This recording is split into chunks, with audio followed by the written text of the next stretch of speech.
de Mateus, capítulo de número 14.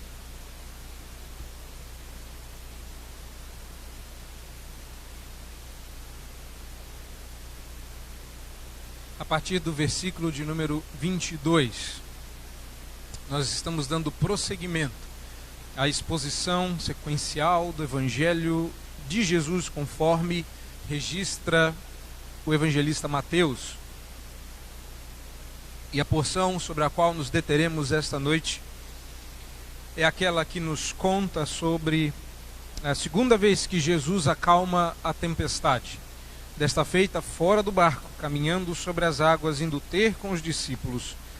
E este episódio está registrado aí a partir do verso 22 do capítulo 14 do Evangelho de Mateus, conforme se lê logo a seguir.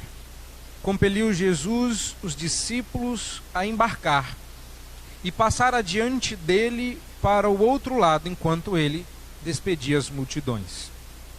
E despedidas as multidões, subiu a um monte a fim de orar sozinho.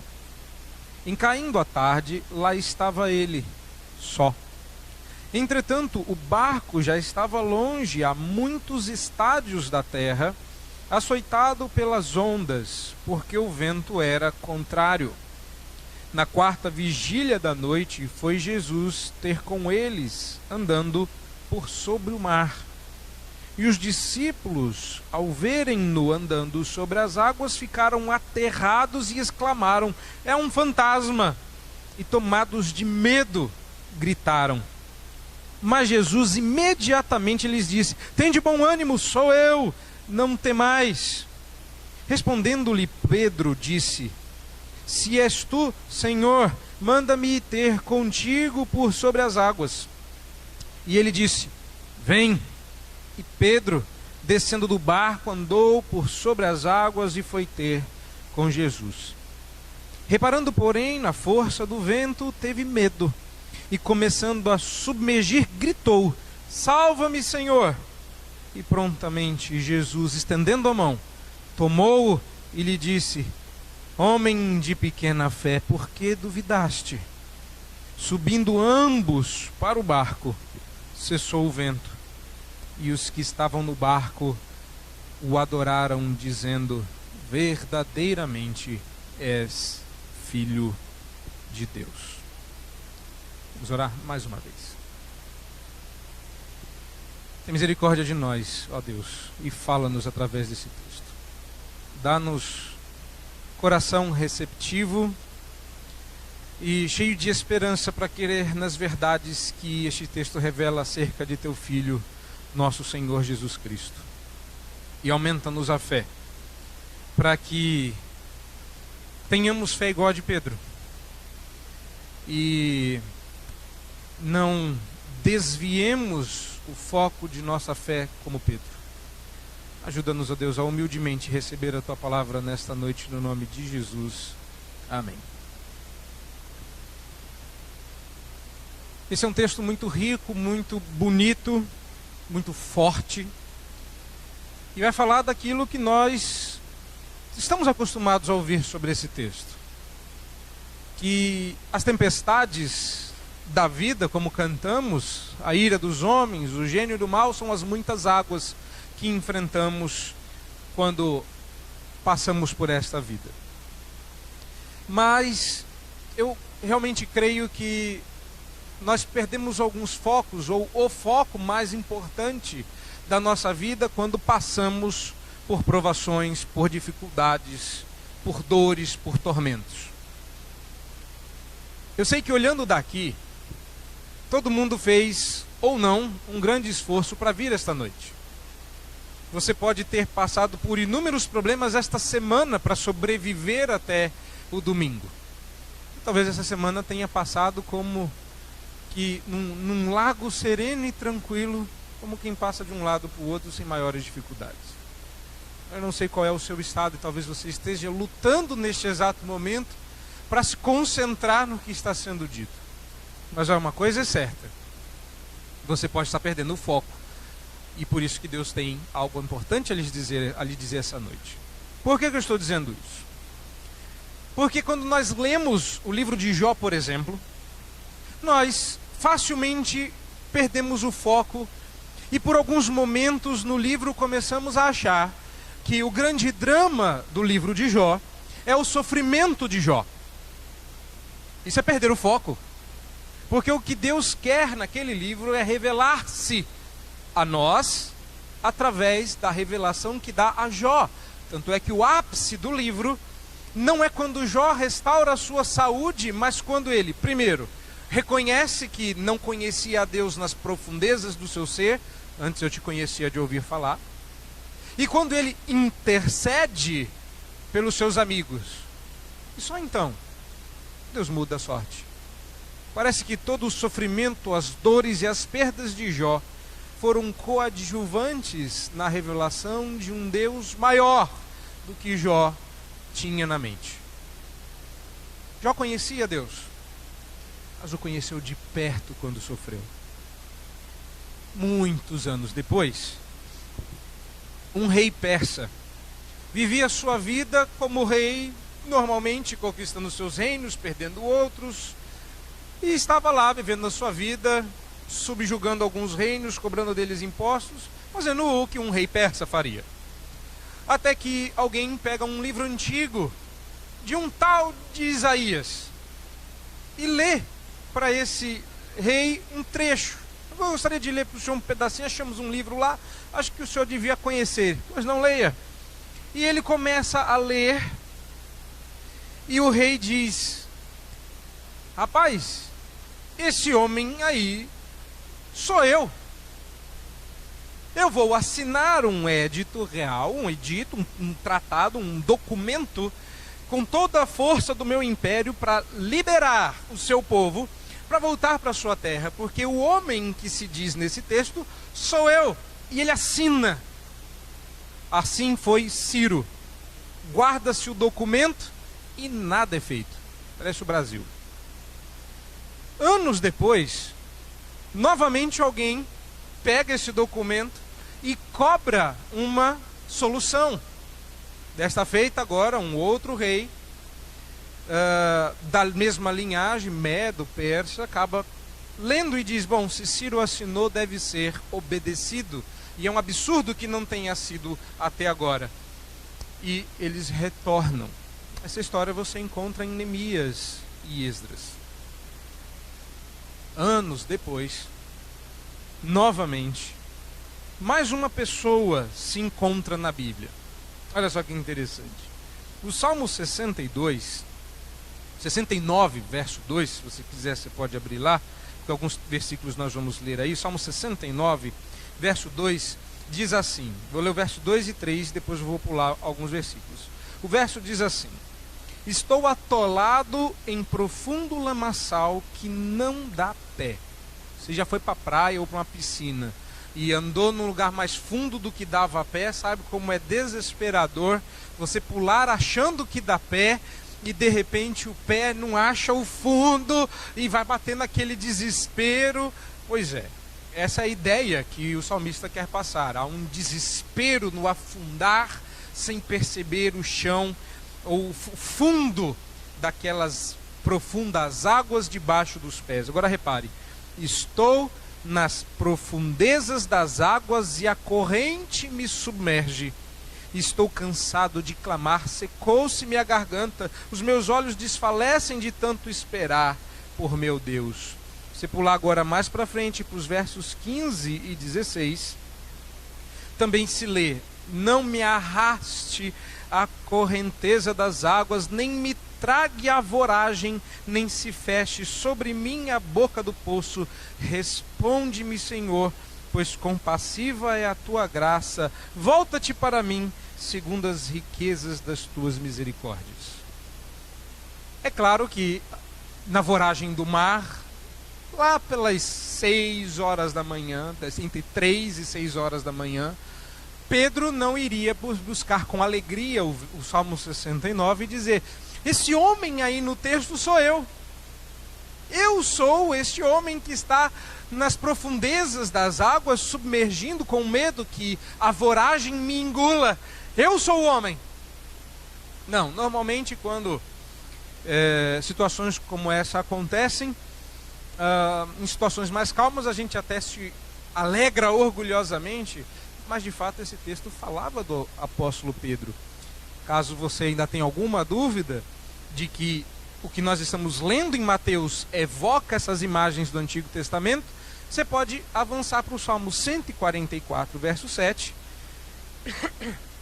e ver que esse texto faz alusão novamente a dois outros episódios escriturísticos, não fatos em si mesmo, mas profecias, onde o Salmo 144, verso 7 diz: estende a mão lá do alto, livra-me e arrebata-me das muitas águas e do poder de estranhos.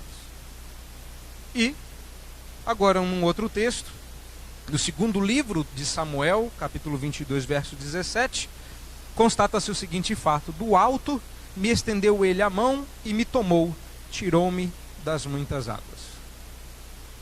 Eu sei que deve ser excitante, comovente, dá um negócio de você olhar para a Bíblia e falar assim: olha, a Bíblia não falou só de Jesus, mas ela também previu e profetizou a respeito do apóstolo Pedro.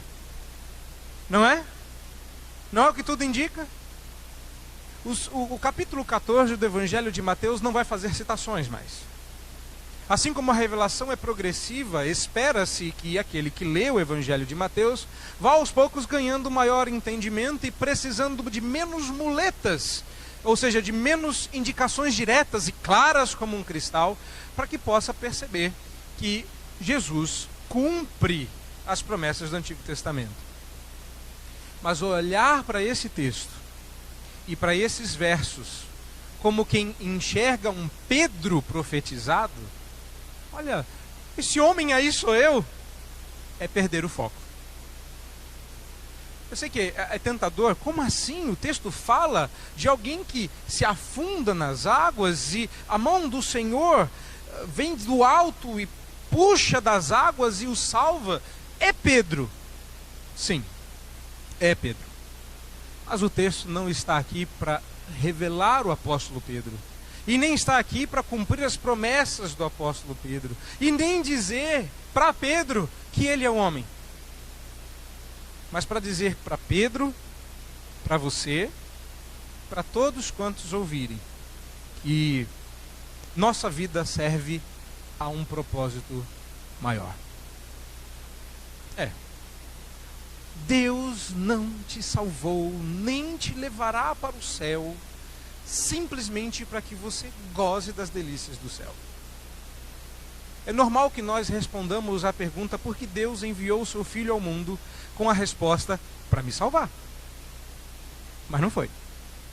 Aliás, te salvar cumpre um propósito maior.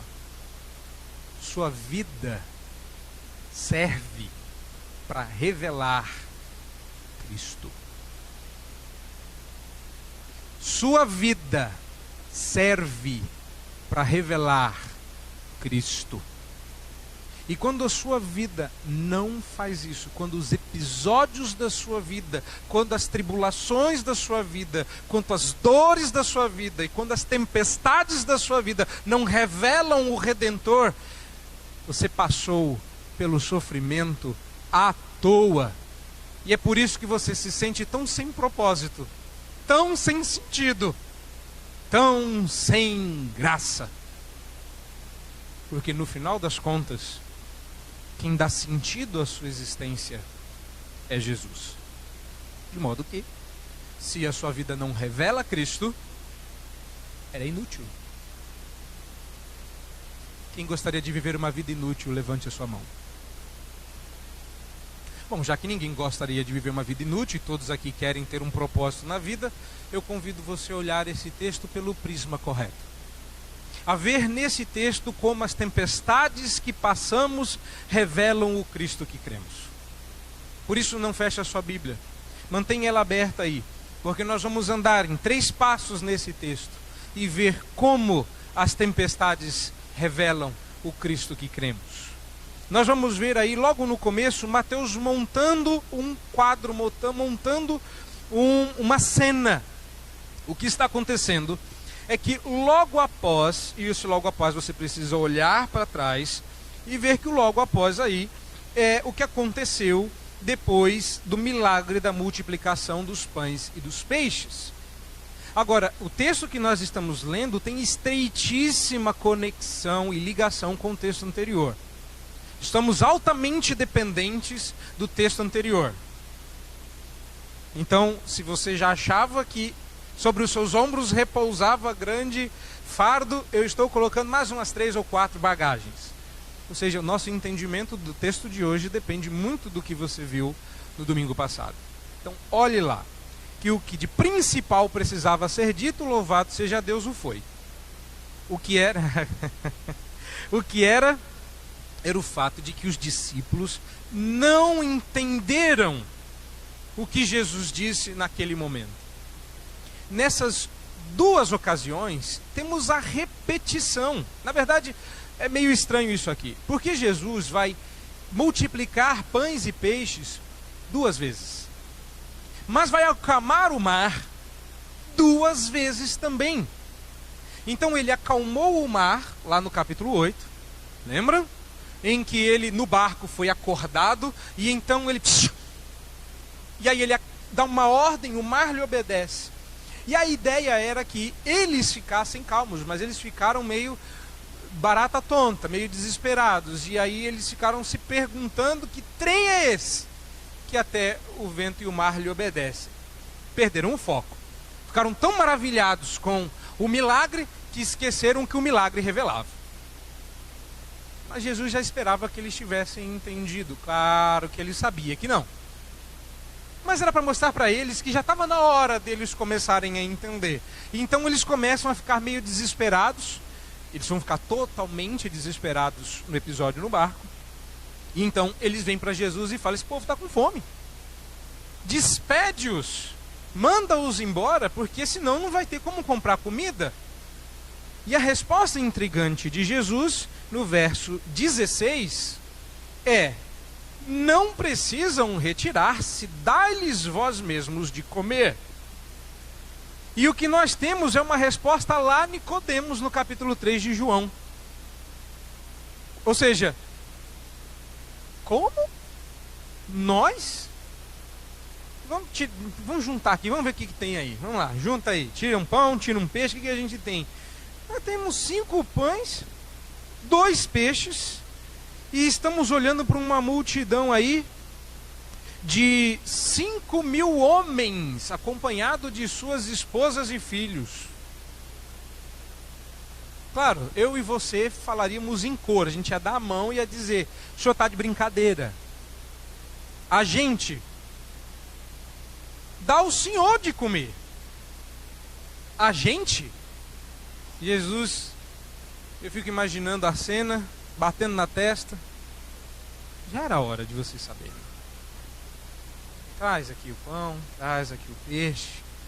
Vamos dar graças. Sem maiores explicações, Jesus não disse: ok, vamos fazer o seguinte, um milagre aqui, vou dar uma multiplicada, vocês vão ver como é que é, tal.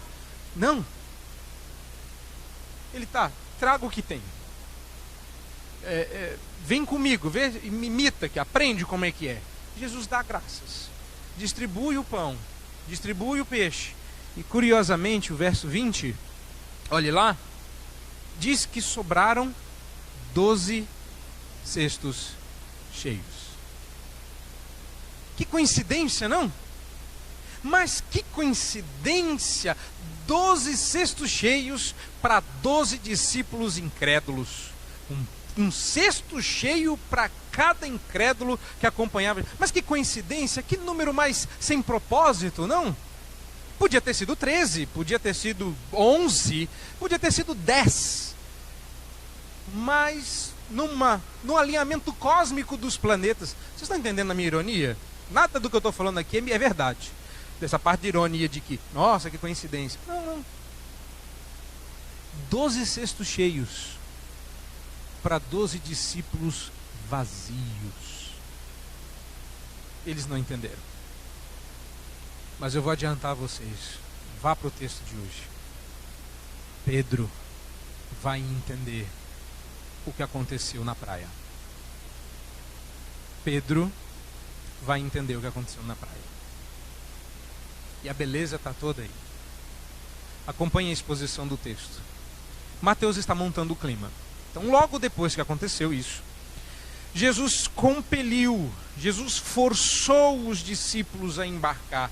Ou seja, Jesus agora não vai mais tolerar mudanças no plano. Ele é um texto bastante rígido aqui, cheio de verbos fortes. Jesus diz: agora está ok, está todo mundo de barriga cheia, vocês para o barco, vocês vão embora, deixa comigo, eu vou despedir um por um aqui.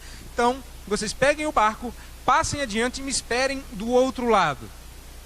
Então, se você comparar esse texto com as outras narrativas, você vai ver algumas coisas que parecem meio estranhas, como um evangelho dizendo que Jesus mandou eles esperarem em Betsaida, mas o barquinho está voltando para Cafarnaum. Então o que está acontecendo? Jesus combinou com eles de que eles atravessassem o mar da Galileia e esperassem em Betsaida. Eu vou orar. E que eles raciocinaram: nós vamos andar até Betsaida, Jesus vai orar no monte, vai dar a volta no lago e nos espera no fim do dia. Mas não foi o que aconteceu. O dia acabou, não é isso que diz? Caindo a tarde, ele ainda estava só orando, e passou-se o tempo, e Jesus não apareceu em Betsaida. E o que os discípulos fizeram? Deram a volta e voltavam para Cafarnaum. E no meio do lago, eles começaram a ter dificuldades por causa dos ventos. Eu estou dizendo lago, porque o Mar da Galileia, ou o Lago de Genezaré, por mais que seja um lago, tinha essa característica do caso da formação das montanhas, os ventos passando por ali provocavam verdadeiras tempestades. Então parecia mesmo um mar, parecia mesmo uma coisa de alto mar. Então eles estavam bem no meio. Então essas contas que você deve fazer, não se prendendo aí a quantos estádios, 25, quantos quilômetros, simplificando, eles estavam no meio do lago. A ideia, tanto no Evangelho de Mateus, que não dá muita atenção para isso, você pode conferir o verso 24, ou os outros evangelistas que dão tanta atenção que chegam a dar a medida da distância da Terra. O objetivo é deixar claro que não havia um caminho das pedras, porque essa é uma expressão liberal, essa não é uma expressão de fé, de que Jesus estava, na verdade, andando por um caminho que tinha pedras e que ele caminhava por sobre as pedras, e então Pedro diz: vem comigo. Ele fala: só seguir aqui, ó. E Pedro dá uma escorregada, não enxerga as pedras e cai. Essa explicação liberal, não cristã desse texto. Então essa ideia de ensina o caminho das pedras é uma tentativa de desmistificar, de acabar, de destruir o texto que você tem na sua frente. Mateus continua montando a cena. E aí vem as lições. Então repare que Mateus tem esse costume de preparar a cena e depois lançar a mensagem. E agora ele se despedia das multidões.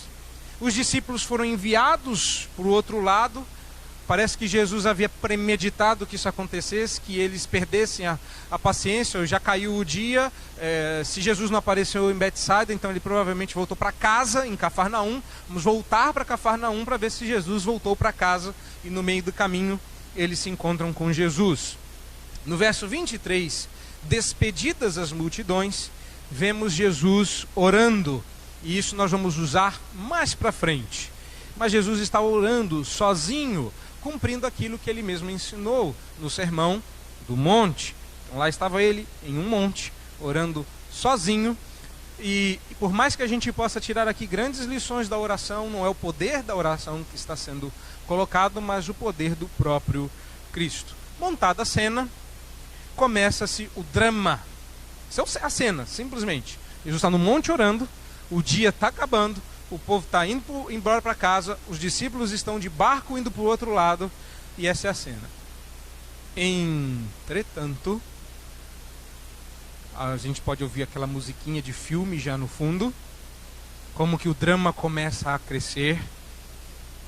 O barco já estava longe, a muitos estádios da terra.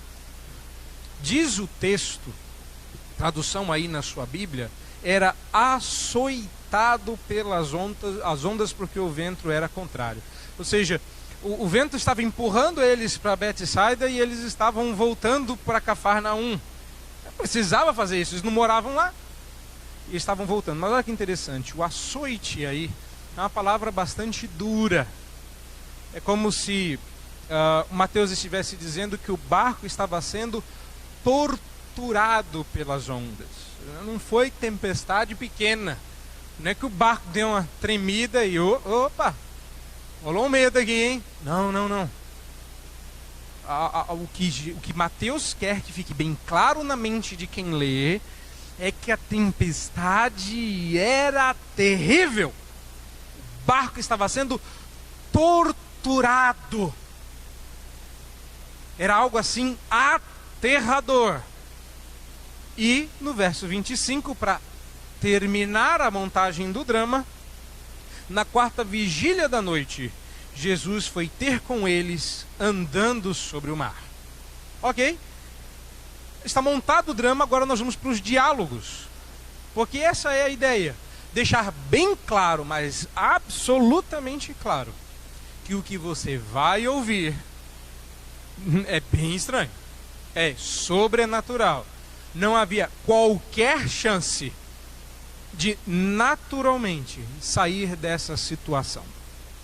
Na quarta vigília da noite, essa é uma medida grega, curiosamente usada aqui por Mateus, que prefere usar linguajar judeu, ou seja, entre 3 e 6 da manhã, então ainda estava escuro, Jesus aparece. Aí Mateus vai contar como isso aconteceu. Eles estavam lá, a cena está montada, você já tem isso em mente. E Mateus diz, então Jesus foi lá para conversar com eles. Jesus foi lá para ver como eles estavam. Jesus foi lá porque a situação estava difícil. E Jesus nunca chega atrasado. Então ele vai lá e vai ter com os discípulos. E ele aparece assim, andando sobre o mar.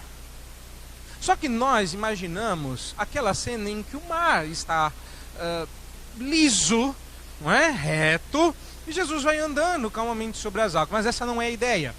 A ideia é que o mar está revoltíssimo. Ondas gigantes aparecem. E entre uma onda e outra, um vulto aparece ao longe, naquela escuridão, no meio do mar, andando e vindo na sua direção. O que você faz? Bom, eu faria o mesmo que os discípulos. Finalzinho do verso 26.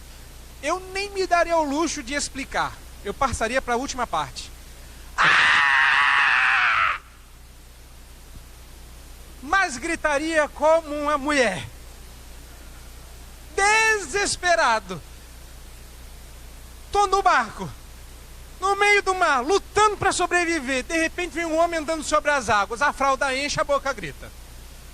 Mas não ia ter jeito. E foi exatamente quem conseguiu falar, falou: fantasma, corre que fria. E aquele desespero, diz as Escrituras, que eles ficaram aterrados. Eles estavam aterrorizados e exclamaram, eles estavam desesperados. É um fantasma. Quem viu falou: olha o fantasma. Quem obedeceu disse: ah! Deu para entender? Eu acho que foi claro, não? Agora olha só que lindo. Começa o texto a nos dizer que imediatamente Jesus não deixou eles terminarem de gritar. À distância, ainda sem ser perceptível a sua fisionomia, Jesus vai se aproximando e começa a ouvir a gritaria no barco. Ah! E Jesus grita lá. Repare, imediatamente. No verso 27, e as poucas palavras, Jesus diz pouquíssimas palavras, na verdade 4 palavras aí, tá? Primeira palavra é tem de bom ânimo, que no grego é uma palavra só.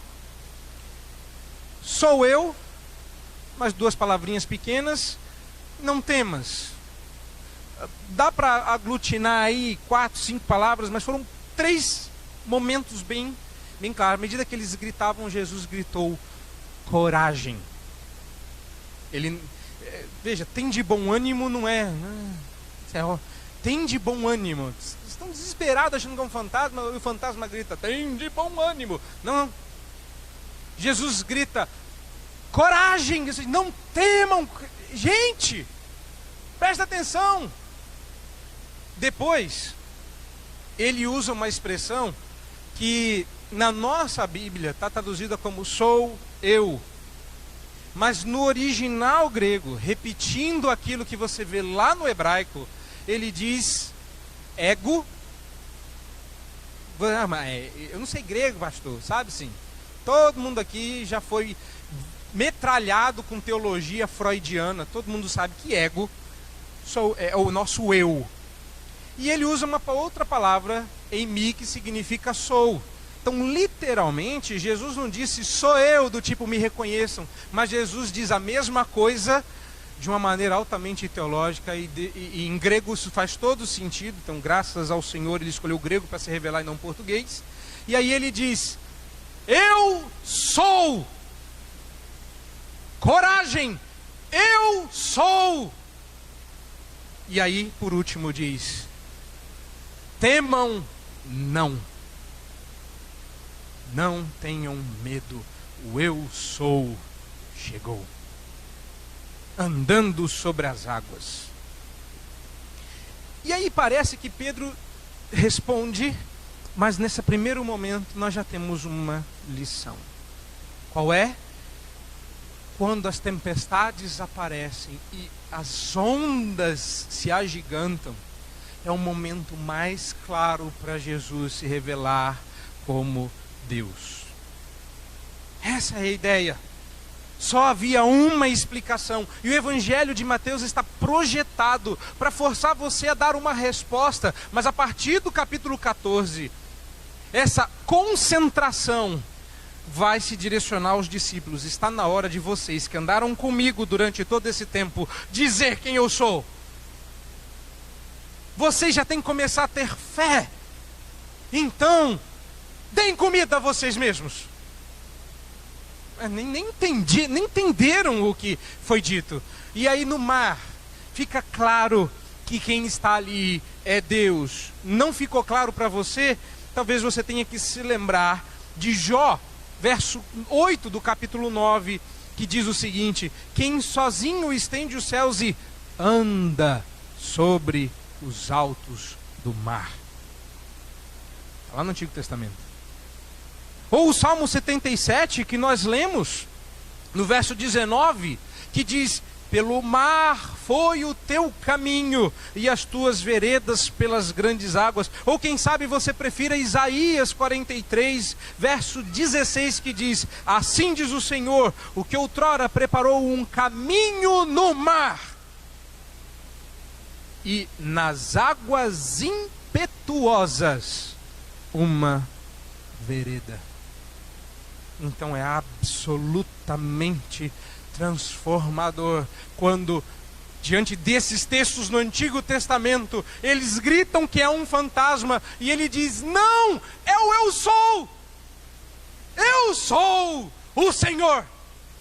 Lá nos Salmos foi dito isso, lá em Jó foi dito isso, lá em Isaías foi dito isso. Vocês estão vendo, está aqui.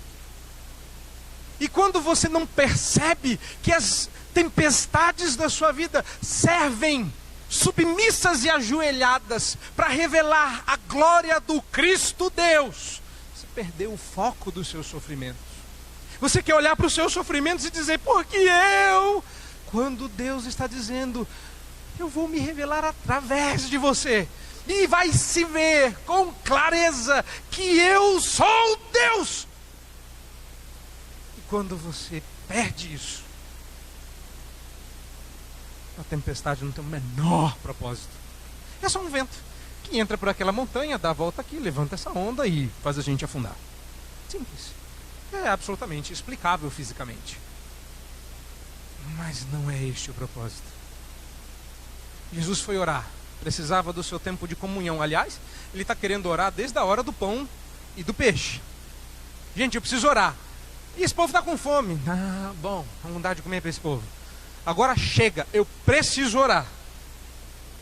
Meu alimento está no monte. Eu elevo os meus olhos para o monte, de lá vem o meu socorro. Vocês já deviam saber disso. Mas eles olhavam para o cesto e diziam: elevo os meus olhos para o cesto, de onde virá meu socorro? Só tem 5 pães e 2 peixinhos. Jesus está dizendo: não, eu vou elevar meus olhos para o monte, e vocês vão ver isso. É exatamente isso. As tempestades servem para revelar Jesus como Deus. Segundo momento do texto, vamos a ele. Então, nesta hora em que Jesus se revela, ele é o eu sou e fala para não temer, nós lemos errado o verso 28. Nós achamos que Pedro já está duvidando aqui. Eu já ouvi sermões em que esse desafio é feito, mas não é um desafio. Não é um desafio. Na verdade, o português prega algumas peças em nós. E você pode ou não crer no que eu vou falar, mas se você for discordar, seria bom você saber grego. É sério. Porque o que Pedro diz aqui é uma declaração de fé da mais linda. E a partir daqui o texto começa a ficar emocionante, literalmente. Respondendo-lhe, Pedro disse, me permita ler como está no original: Senhor, uma vez que és tu, ordena que eu vá ter contigo por sobre as águas. Repare que Pedro não está duvidando de Jesus. Porque no original ele não começa dizendo: se você é quem diz ser, Senhor. Porque Pedro não chamaria o fantasma de Senhor.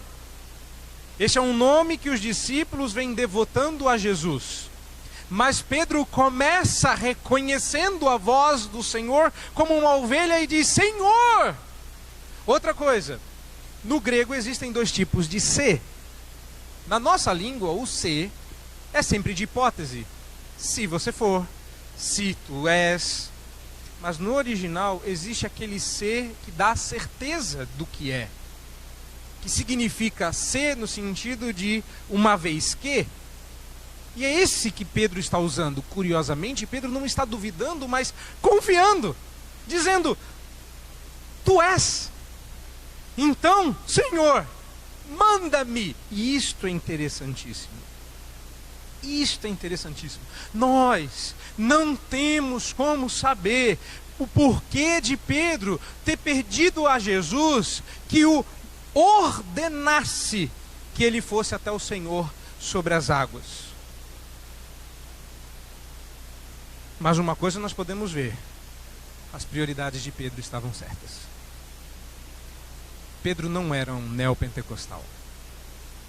Pedro não disse: eu ordeno. Ele disse: não, Senhor, me manda. Manda-me em mim. É o que Pedro está dizendo. Ele não está dizendo: Senhor, eu, em nome de Jesus. Não, Senhor, eu sei que o Senhor é. Me dá uma ordem de andar. Veja a submissão de Pedro. Veja a declaração de fé de Pedro. E veja como Mateus é um gênio. Porque esse verbo apareceu 2 vezes nesse texto. E é um verbo extremamente forte, presente aí no verso 9 e no verso 19.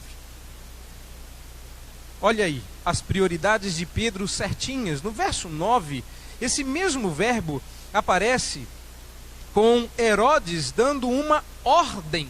Olha lá, determinou que dessem a cabeça de João Batista. No verso 19, Jesus dá uma ordem para que a multidão se assente. E o verbo aparece aí traduzido por e tendo mandado. Mas agora, Pedro, olha só que interessante. Pedro não é quem usa o verbo. Pedro pede que Jesus o use. Pedro sabe que o único que pode dar uma ordem a alguém é o Senhor. E lindamente Pedro diz: me dá a ordem. Manda, Senhor, porque ele sabe que só o Senhor é Senhor sobre os ventos e o mar. Então Pedro agora aprendeu a lição. Não entendeu? Pedro aprendeu a lição. Vamos deixar isso mais claro. Estou no barco. Aparece o fantasma. Eu grito. O fantasma diz: eu sou. Pedro entendeu.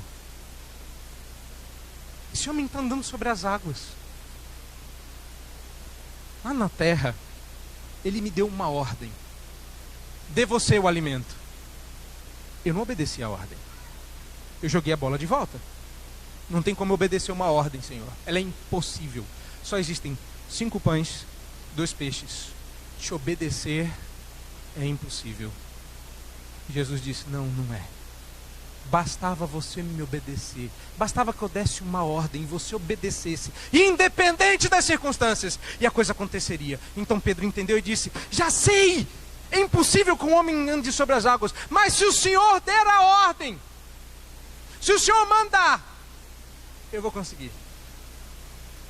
O Senhor me deu uma ordem e eu desobedeci. Meu Deus, como eu deixei passar? Eu quero fazer parte do milagre. Eu quero participar da coisa, da ordem, Senhor. E sabe o que Jesus fez? Não convidou. Olha o verso 29. Jesus mandou: vem. Jesus não pede por favor. Jesus não está na porta esperando você abrir. Jesus quer que você faça como Pedro: manda, eu vou obedecer. E se o Senhor mandar eu fazer o impossível, eu só preciso de uma coisa. Aí você me pergunta: de fé? De poder? De força? De coragem? Não. De que Ele mande. Só isso. Parece eu. Comecei a treinar. Eu voltei para a academia. E voltei a treinar arte marcial. E eu tentei impressionar o meu professor. Ele perguntou: o que é arte marcial para você? Aí eu comecei a filosofar. É destreza, agilidade, força, eficácia, poder, velocidade, coragem, resistência. Ele falou: não, é alavanca. É de tudo, né? É simples, uma alavanquinha aqui e tal, resolveu. É tão simples, né? O que precisa para eu andar sobre as águas? Muita fé. Precisa de coragem. Não. Manda. E por mais impossível que seja obedecer, se o Senhor mandar, o impossível Deus vai fazer. E Pedro andou. É assim que termina a segunda parte. Vem, diz o verso 29, Pedro, descendo do barco, andou por sobre as águas e foi ter com Jesus. Pedro não está arriscando.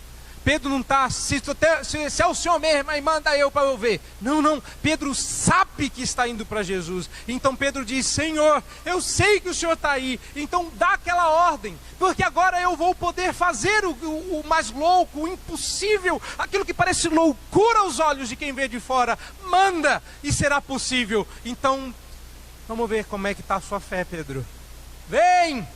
E Pedro pisa na água e vai até Jesus. Normalmente a gente quer pular para o próximo ponto e dizer: mas falhou, e ele caiu da fé. Não.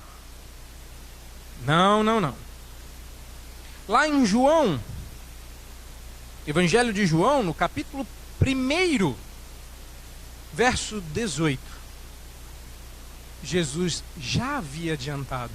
É isso que a gente perde.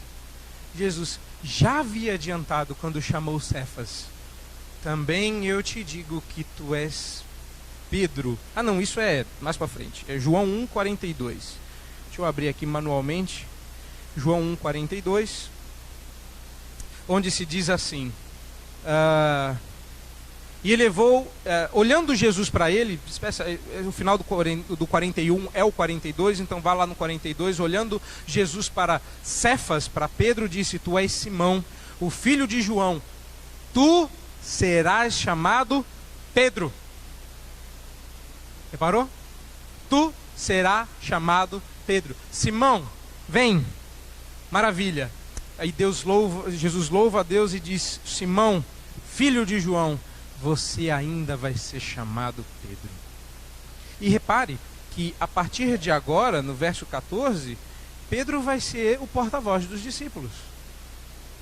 Ele vai aparecer proeminentemente no Evangelho de Mateus como personagem que vai à frente dos discípulos. Ele é a primeira pessoa que tem o entendimento. E ele é o primeiro que faz a pública profissão de fé. Ele é o primeiro que dá o passo para fora do barco. Então, quando todo mundo, inclusive você, recrimina Pedro por ele ter afundado, saiba que você é o covarde que ficou no barco e que não saiu. E quando você recrimina quem dá o passo de fé e zomba da sua fraqueza, saiba que Pedro foi o único que teve coragem de dizer que crê. Não de encarar a onda, porque a onda ele não teve coragem não. Quando ele olhou para ela, ele afundou. Mas por fé e pela sua característica, ele diz: eu sei quem o Senhor é. Manda. Eu estou disposto a obedecer. E ele foi sozinho em direção a Jesus. Jesus tem como prover o poder para os seus seguidores, fazer milagres. E essa já era a hora dos discípulos saberem disso. Mas Pedro foi o primeiro a entender. Pedro respondeu andando sobre as águas. Era exatamente o que Jesus queria. Não aqui. Lá no pão. Era isso que Jesus queria. Dar você de comer. Eu? Eu não.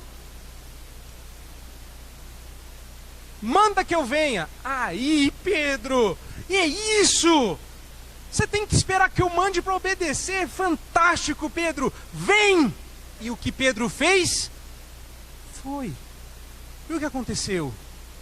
Impossível. O impossível aconteceu. Ai, quantas vezes a gente espera o impossível acontecer antes de crer? Quando o impossível vem, quando a gente crê. Porque nesse segundo momento, Pedro demonstra a fé correta. Pequena, mas correta. Não importa o tamanho da fé. Importa o objeto da fé. E é por isso que nós vamos para o terceiro e o mais fantástico de todos os momentos. Verso 30 ao final. Pedro saiu. Pedro andava sobre as águas, caminhava na direção de Jesus e ele já estava bem próximo. Quando de repente ele começou a olhar para o lado. E o verso 30 diz que reparando porém na força do vento, teve medo. E começando a submergir, gritou: salva-me, Senhor. A gente zomba de Pedro. Ah, como a gente é ridículo na nossa fé. E diz: Pedro não podia ter olhado em volta. Pedro isso, Pedro aquilo. Mas Pedro é igualzinho a eu e você. Pedro vacilou. Pedro olhou para o vento. Ele já tinha encarado o mar. O mar parecia numa boa, mas quando o vento começou a bater contrário, ele falou: agora eu vou morrer. E quando ele começou a submergir, ele olhou para Jesus e disse: salva-me, Senhor. Salva-me, Senhor. Sabe o que está acontecendo? Pedro está fazendo o que o Salmo 144, verso 7 diz: estende a mão lá do alto, livra-me e arrebata-me das muitas águas e do poder de estranhos.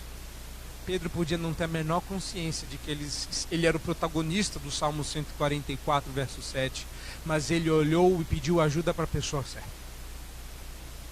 A fé de Pedro falhou. Não. A fé de Pedro era inadequada. A fé que Pedro tinha era estranha, ainda não estava claro na cabeça de Pedro quem Jesus era, mas ele cria de alguma forma que ele era o único que poderia salvá-lo. Então o que importa não é se a sua fé teologicamente é mais pura, ou se ela é grande e robusta, ou se a gente vai apelar para o irmão ou para a irmã que tem oração da fé poderosa, mas o que importa é que no momento da angústia, no momento que você começa a afundar e a sua fé falha, você pode olhar para o seu Redentor, miseravelmente falhando na fé, e dizer: Senhor, me salva, e Ele vai estender a mão e vai te pegar, porque olha o texto, que prontamente Jesus estende a mão. Ele vai levantar Pedro e vai dizer: falta de fé.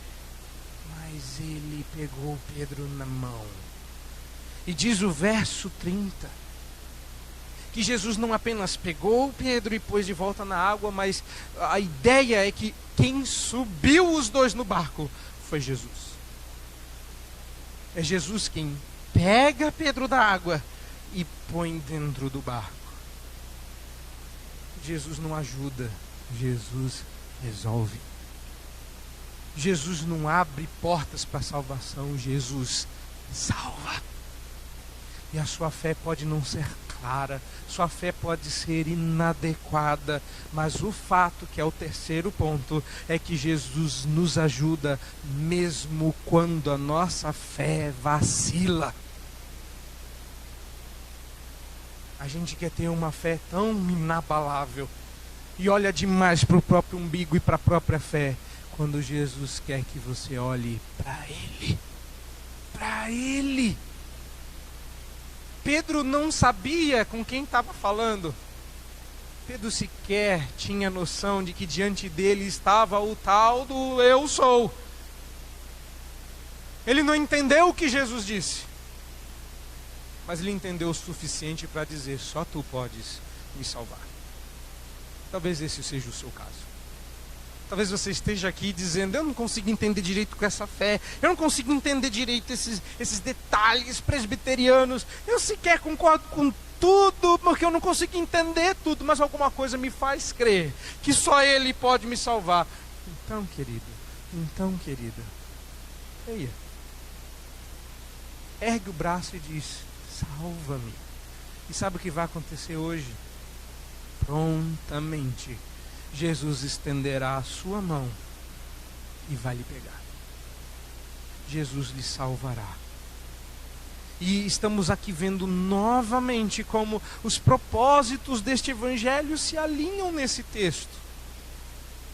O que se espera é que você clame a Jesus, busque, creia nele, ouça Ele, recorra a Ele, mesmo quando a sua fé vacila. Porque no final das contas, tudo o que Pedro e os seus amigos passaram no barco, provaram que Jesus é Deus, que Jesus vem ao nosso encontro, ordena e soberanamente nos governa, que a fé nele é capaz de milagres, mesmo quando vacilantes nós recorremos a Ele. Reparou? É tudo sobre Ele, não é sobre você. Quando você passa por tribulação, o assunto não é você. O assunto sequer é a sua falta de fé. Quando você passa por tribulações, o assunto é Jesus. E se você crê nele como Deus, ele é só um nazareno com poderes estranhos. Quem é Jesus? Que coisa maravilhosa é saber que prontamente Jesus nos atenderá quando clamarmos a Ele, mesmo sem entender tudo sobre Ele. Existe um homem bem assim, que virou para o lado e disse: esse homem é inocente. E Jesus disse: você não entendeu muita coisa sobre mim, mas uma coisa é certa: ao clamar a mim, eu te salvarei. Hoje mesmo nos encontraremos no paraíso. Você vai deixar para tomar essa decisão quando você entender tudo sobre Cristo? Não faça isso. Você não precisa entender tudo sobre Ele. Se você sobreviver até o domingo que vem, nós vamos continuar aprendendo sobre Cristo. E que bom que isto será. Nossa fé crescerá, será mais robusta e poderemos, como Pedro à frente vai dizer, tu és o Cristo. Mas pastor, eles não disseram isso no final do texto? Quando eles entraram no barco, eles não adoraram a Jesus? Olhe lá. Primeiro que nós já dissemos isso, só vou repetir, que o verbo adorar em Mateus nem sempre significa prestar culto, mas simplesmente se prostrar, como fizeram os reis magos. Eles não adoraram, prestaram culto e reconheceram a divindade do menino Jesus, mas eles se prostraram. E foi isso que os discípulos fizeram no barco. Eles se prostraram e reconheceram que ele era o Messias. Mas ainda não estava claro que o Messias era Deus. Eles só disseram, só existe uma pessoa capaz de fazer isso, e essa pessoa é o Filho de Deus. Ou seja, usaram um título messiânico. Claro, talvez você escolha crer aqui que o verniz positivo que Mateus dá à situação leva você a crer que eles entenderam. Mas eles não entenderam. No capítulo 15, no capítulo 16, Jesus vai voltar ao tema. Qual tema? O tema da multiplicação dos pães. E novamente Jesus irá perguntar por que é que vocês ainda não entenderam. Aí ele multiplica de novo os pães. E no capítulo 16 ele volta dizendo, ainda não entenderam, ainda não entenderam. Se eles entenderam aqui, por que é que Jesus diz que eles não entenderam mais para frente? Porque eles não entenderam. Simplesmente isso. E o que está acontecendo aqui então? Jesus está apenas deixando com que a fé deles cresça em conhecimento, ainda inadequada. Mas no final, e encerrando, o que aprendemos é que não é o tamanho ou a intensidade da nossa fé que realmente importa. E por mais que sejamos exortados pelo próprio Jesus, olha aí, tanto do verso 31 quanto no verso 32, porque logo em seguida Jesus cessa o vento, causador da tempestade. Então, por mais que sejamos exortados a ter uma fé robusta, como de fato temos que ter, o que realmente importa é o objeto da fé. E é o objeto da fé que determina o nosso sucesso espiritual. Fé forte em barco furado não leva você para o outro lado do mar. Fé de Pedro, fé vacilante, fé fraca, fé pequena, em barco inteiro, mesmo com medo, você chega lá. Então, Deus não quer que o tamanho da sua fé seja grande. Depois que você acertar no objeto, cresça. É ordem. Mas se você tiver que preferir, tenha uma fé pequena num Deus grande, do que ter uma fé grande num Deus pequeno. Estou desafiando não o tamanho da sua fé, mas em quem você crê. Porque no final, tudo o que você passa revela em quem você crê. Então não importa o tamanho da sua tempestade, não importa a dificuldade da sua tempestade, nem o grau de desespero que a tempestade que você passa leva você a temer e gritar. Eu queria dizer a você nesta noite que o que realmente importa é Cristo. Ele fará com que qualquer tempestade seja acalmada. Agora entenda, em poucas frases, a história do mar. Nunca foi o objetivo de Jesus acalmar o mar.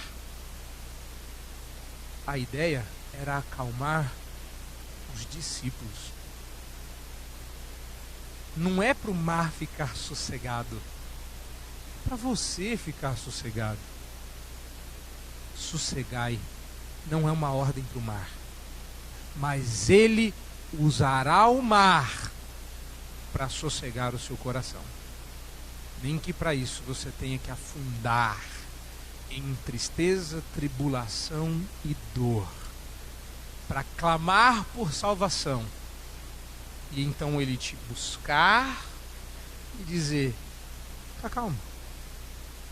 Observa como eu acalmo o mar na medida que acalmo o seu coração. É isso. Você não veio aqui para que Jesus resolva os seus problemas. Ele já resolveu o seu problema. E o seu problema é que você ia para o inferno. O seu problema é que Deus não gosta de você. O seu problema é que Deus está eternamente irado contra o pecado. E a solução é que agora todas as coisas cooperarão para o seu bem e para a glória de Deus. E é assim que acaba o nosso texto.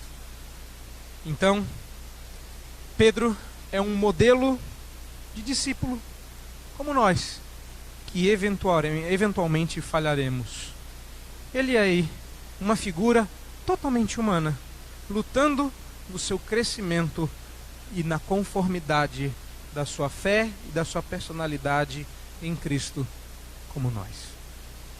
Então, ao invés de você olhar para Pedro e não desejar falhar como Pedro, eu te recomendo outra coisa: seja igualzinho a Pedro nesse texto. Saia, obedeça, custe o que custar, em fé, confiança. E mesmo se depois você falhar, saiba que Deus estará lá para te proteger, para te segurar, para te salvar. Vá. Não precisa que as condições sejam boas para obedecer a Deus, você só precisa que Ele mande. Então, vá. Quando Deus te der uma ordem e dizer para você obedecê-lo, não diga que é impossível. Eu encerro com uma frase que eu ouvi de um menino. E a gente percebe quando está ficando velho, quando esse menino cresce, fica maior que você e aparece no seminário como um candidato ao pastorado. Eu era seminarista e preguei. E eu estava lutando na tentativa de fazer o texto ficar claro. Saí meio frustrado. E aquele menininho pegou na minha mão e disse: só precisava o senhor ter dito uma coisa. Eu disse: o que foi? Não mostre para Deus o tamanho do seu problema.